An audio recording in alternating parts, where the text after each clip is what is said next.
నీ జాగీర్ లాగా ఇవాళ ఇంద్రమ్మ కమిటీల పేరిట నీ కార్యకర్తలు వేసుకొని నిజమైన పేదవాళ్ళు విస్మరించి నీ కార్యకర్తలకు ఈ ఇల్లు ఇచ్చే ప్రోగ్రాం పెట్టినా లేదా డబ్బులకు అమ్ముకున్నా నీ తాత జాగిరి కాదు, రేపు పనిష్మెంట్ అయిన విషయం మీరు మర్చిపోదు. ఇక్కడ చూస్తా ఉన్న నేను ఎంపీగా ఉన్న మల్కాయిలో ఇంతవరకు ఒక్క దగ్గర కూడా ఈ ఇండ్లు వచ్చినాయి, ఈ క్రైటీరియా ప్రకారంగా సెలెక్ట్ చేస్తున్నామని చెప్పి మాకే చెప్పలేదు. అంటే ఇక ఎంత దుర్మార్గంగా వ్యవహరిస్తుందో ఈ కాంగ్రెస్ పార్టీ అర్థం కావాలి. పేరుకో ప్రజాస్వామ్యం, అధికార పక్షమైన ప్రతిపక్ష పార్టీ అయినా ఒకసారి ప్రజలు గెలిచిన తర్వాత ఆ నియోజకవర్గంలో ఇల్లు ఇస్తున్నప్పుడు నువ్వు ఒక క్రైటీరియా ఏదైతే పెట్టినావో దాని ప్రకారంగా ఇస్తున్నామా లేదా చెప్పాల్సిన బాధ్యత ప్రభుత్వం ఉంటుందా లేదా? ఇంత నీచం నీది, ఏం ప్రజాస్వామ్యం నీది? అందుకని తప్పకుండా కేంద్ర ప్రభుత్వం ఇంకొక మాట చెప్తుంది ఈ సందర్భంగా, కేసీఆర్ గన్ని తిట్టిండు, ఖమ్మం కేసే నేషనల్ హైవేస్ ఆగిపోయినాయా చెప్పండి? ఇవాళ ఇక్కడ ఇప్పుడు వస్తుంటే బాగా చెట్లు పెంచిండ్రు, మీడియాలు కట్టిండ్రు, రోడ్లు బాగాలంటే వాళ్ళు అంటున్నారు అమృత నగరాల కింద వచ్చిన డబ్బులు, స్మార్ట్ సిటీ పేరిట వచ్చిన డబ్బులు, వీళ్ళకి విజ్ఞత లేకపోయినా సంస్కారం లేకపోయినా కూడా పైసలు తెచ్చినాయి కదా. అర్థం కావాల్సింది ఇలా కరీంనగర్ కావచ్చు, వరంగల్ కావచ్చు, ఖమ్మం కావచ్చు, ఇలా హైదరాబాద్ కావచ్చు, నగరాలు వేగంగా పెరుగుతూ ఉన్నాయి.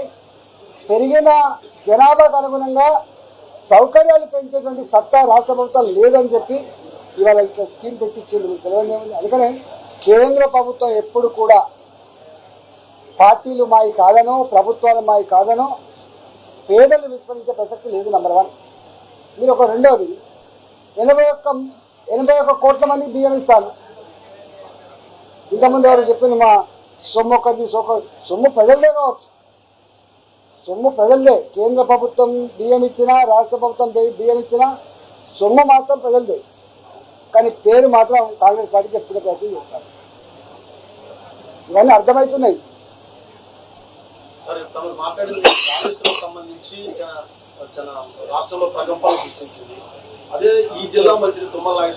ఇప్పుడే ఇది నేను వచ్చిన ప్రోగ్రాం, నేను దాని మీద కూలంకుషంగా అనేక విషయాలు అనేక యాంగిల్ పెట్టినా దాన్ని మళ్ళీ తెచ్చుకొని వీళ్ళు రాసుకోవాలి.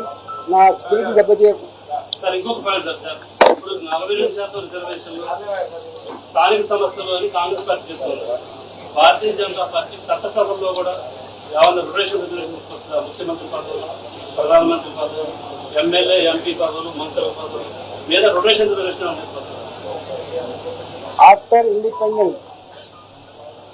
ఇండిపెండెన్స్ మొట్టమొదటిసారిగా ఓబీసీల జనగణన జరగాలి, కులగణన జరగాలని చెప్పి ఒక సాహసోపేతమైన నిర్ణయం తీసుకున్నాను. అయితే నేను చాలాసార్లు చెప్పినా కానీ ఎందుకో క్యారీ అయితలేదు. ఈ కులగణన అనేది ఒక్కొక్క రాష్ట్రంలో ఒక్కొక్క రకంగా ఉంటుందని చెప్పి 100 సార్లు చెప్పినాను.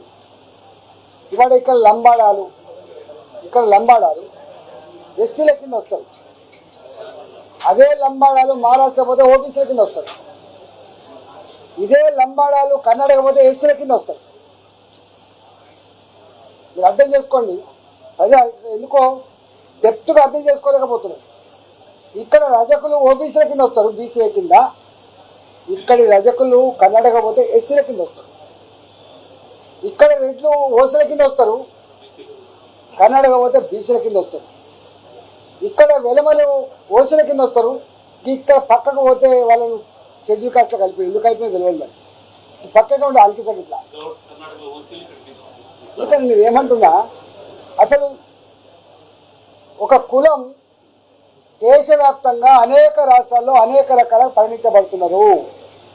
అంటే సోయి ఉండవలసింది ఆలోచించాల్సింది రాష్ట్రాల వారికి కనుక చేస్తే ఆ రాష్ట్రంలో ఓబీసీల జనాభా గింత, ఎస్సీల జనాభా గింత, ఎస్టీల జనాభా గింత అని వచ్చే ఆస్కారం ఉంది.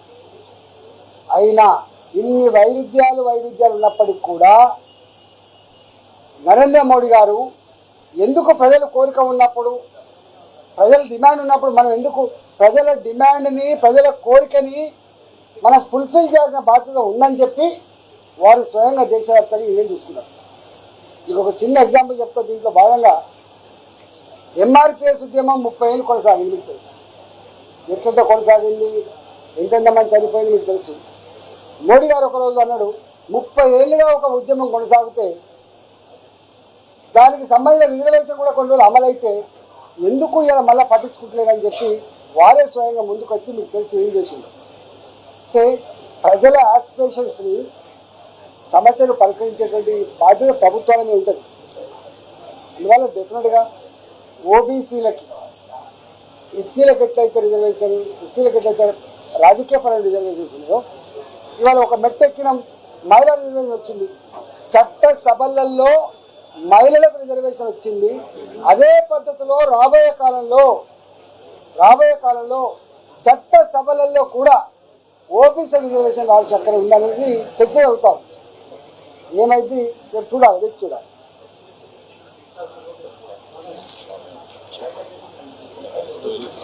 ఇప్పుడు ఒక మాట, మా వాళ్ళు లోకల్గా మా జర్నలిస్టు మిత్రులకి ఇళ్ల పట్టాలు ఆనాడు ఇళ్ల పట్టాలు ఇవ్వాలని 23 ఎకరాల స్థలం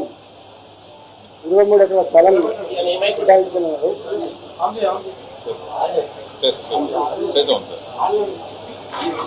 23 ఎకరాల స్థలాన్ని కేటాయించారు, ఇస్తలేరు అని.